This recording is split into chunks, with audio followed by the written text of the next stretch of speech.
What is going on, fam? Jaye the Black here with another video. Salute to everybody that's tuning in. I want to talk about a topic about a woman who was 30 years old, and she ended up taking her life right in the prime of her life. She ended up taking it.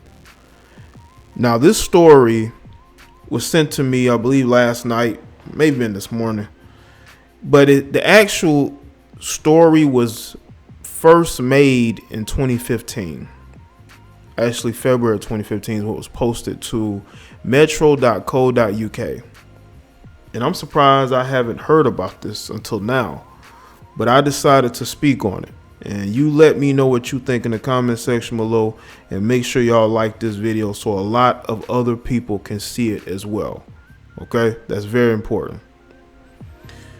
Now, according to the article, it says that she ended up doing that because she was unmarried and without children by 30. Y'all know the social pressures that exist in certain communities.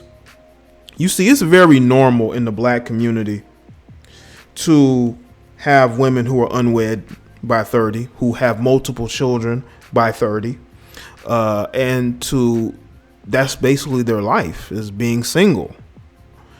And with this woman, as y'all can see, is Caucasian, and she is from the UK, of course, because the article is, and she comes from a community that has a certain type of standard, and if you're not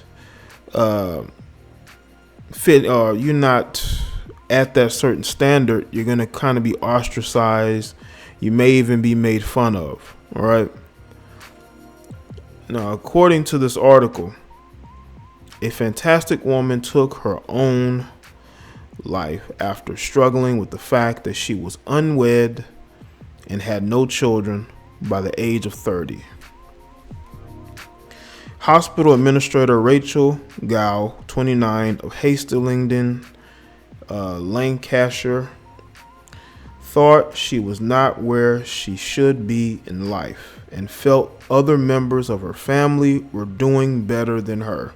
Fearing her boyfriend Anton, who's 30 as well, would leave her, Miss Gow sent him a text message wishing him all the best for the future before taking her own life in her home.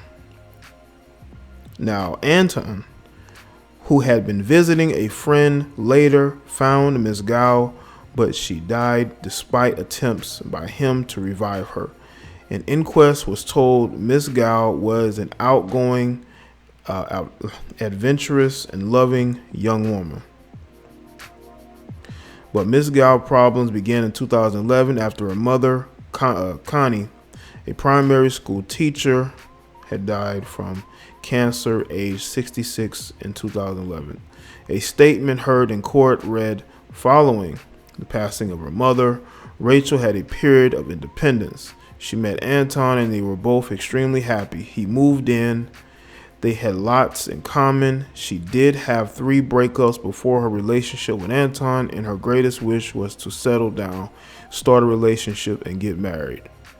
But she could not overcome her previous sadness and felt Anton would leave her. She was looking forward to turning 30, planning trips to Italy with Anton and going to Vegas for her birthday.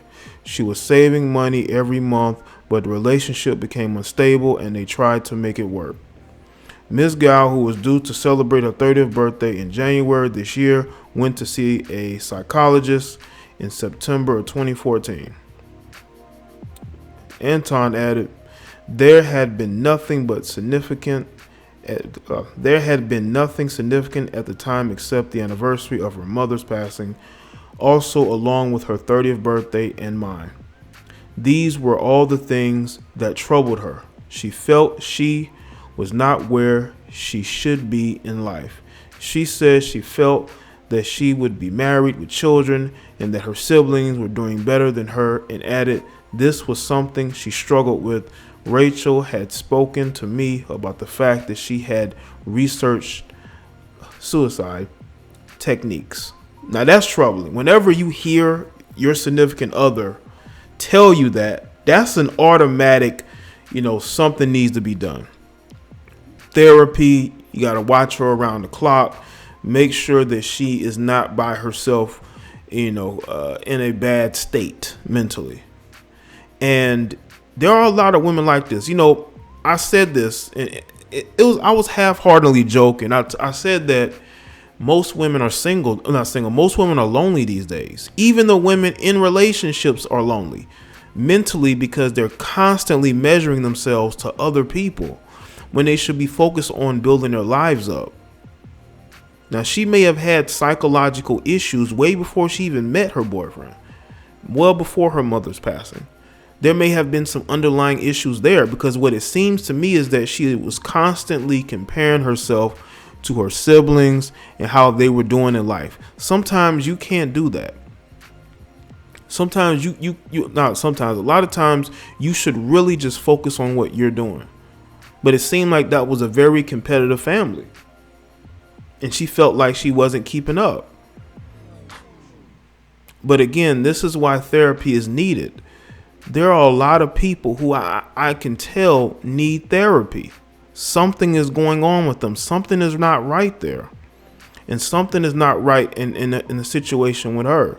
It just seemed like something is extremely off about how the situation is unfolded with her.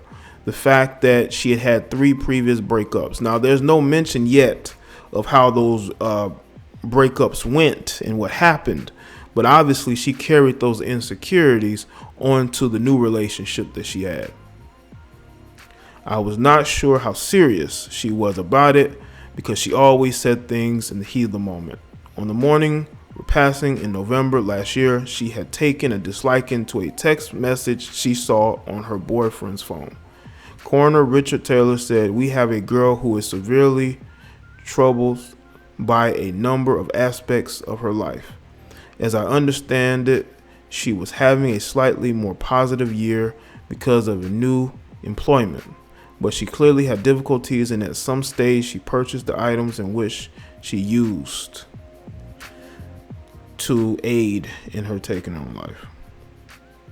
It appears her actions, she did that with intent to end it."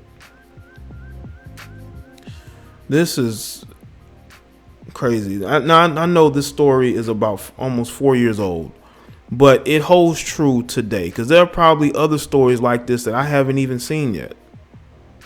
You have a lot of lonely women, man, who are constantly comparing themselves to their female friends, their co-workers, their siblings, social media, and they want to be like those people. But that's the thing. It's like you can't compare yourself to other people, because you're going to end up stressing yourself out. You're going to end up putting yourself in a bad state of mind, all because you're trying to compete with other people. All because you had bad relationships. You were with men who were probably wasting your time.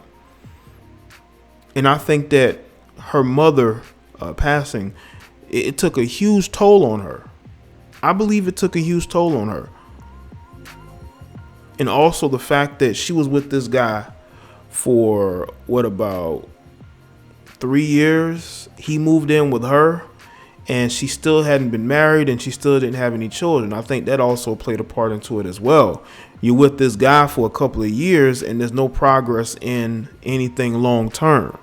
And I think that she kind of felt insecurities in her relationship. Now, they also said that she saw a text message in her phone, or what was it, in his phone? Let me see.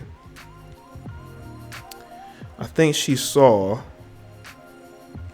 on her boyfriend's phone, which lets me know that maybe it was an ex-girlfriend reaching out, or maybe he was having a conversation with an ex-girlfriend. So that can aid also in this situation, especially with someone who seems like they were mentally unstable, who seemed like mentally they were going through things. Like she had already hinted at researching suicide, researching it. That's troubling. The signs were there. And I think the text message may have been one of the final straws. But this is why a lot of women need to get help. They do. They need therapy. because they really need to talk to someone, especially a professional, someone who can really speak to them and be honest with them. Because nowadays, women aren't going to get a lot of honesty from people, not family, not their friends, not the men that they date. So they need to go somewhere where they get real honesty, because we are in a society that wants safe spaces. And you have women who mentally, they want a safe space. Every place they go, they want to feel like there's no criticism, there's no quote unquote negativity. But that still won't be enough. That still won't be enough to change whatever is going on with them mentally. And something was going on with her.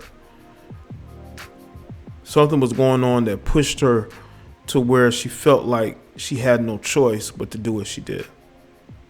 But there's always a choice. But maybe sometimes in these situations, maybe people are going to do what they do despite how much you try to help them or what you say to them. So, y'all interesting in the comment section below, and let me know your thoughts.